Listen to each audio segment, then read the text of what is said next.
Tapi asine lagu-lagu sekolahane asine gak mendidik kabeh. Lho gak mendidik. Lagu-lagune cah PAUD, lagu-lagune cah TKI mari bocah kurang ajar. Lho iki koclok kuwi to kowe. Bocah kuwi. Mulane kowe nek duwe anak ya aja mbok sekolahno ning PAUD, aja mbok sekolahno ning TK.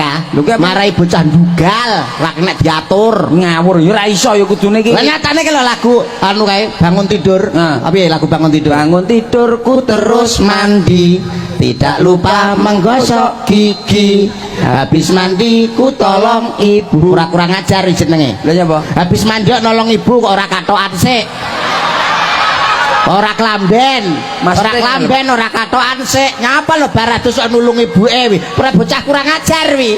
Akhirnya terjadi pemerkosaan nih gara-gara lagu kuwi. Ya ora kuwi wae. Baratus ae. Lah mosok lagu iki kabeh dijelentrekne ya 3 dina.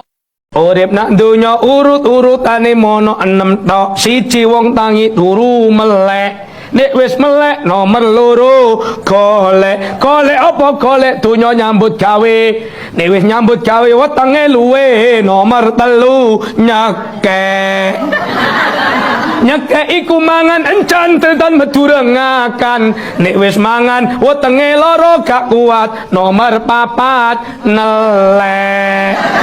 24 jam uripe wong melek golek nyekek nelek melek golek nyekek nelek. Engkone mulai iki gawe pikiran melek golek nyekek nelek melek golek nyekek nelek kekrasa suwe-suwe nomor 5 dorong nomor 5 tuwe nek wis tuwe karek ngenteni. Wong lanang yo lungguh jejer bojone dhewe iki ora kerasan. Kudu ngalih ora betah. Bareng lungguh jejer rondo iso tumak ninah. Khusyuk. Wonten napa mboten wong lanang ngono kuwi? Lho, ya ora wong lanang tok ngono kuwi.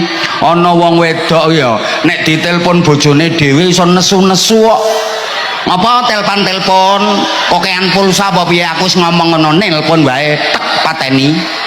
Tapi nek ditelepon wong lanang liya iso mobat mabit seneng. Sampeyan kok wis suwe gak nelpon aku ngene. Wonten napa mboten? Wong lek omah-omah senajan bondone kurang, nek sing wedok omong nang kuping penak, sing lanang ngomong nang kuping ya penak. Niku omah se penak. Wis larat, sing wedok sengak, sing lanang atos. Ora ana pilihane niku mrene. Mara tuwa lek anyar ini omong sak omong penak. Bokekno omongku.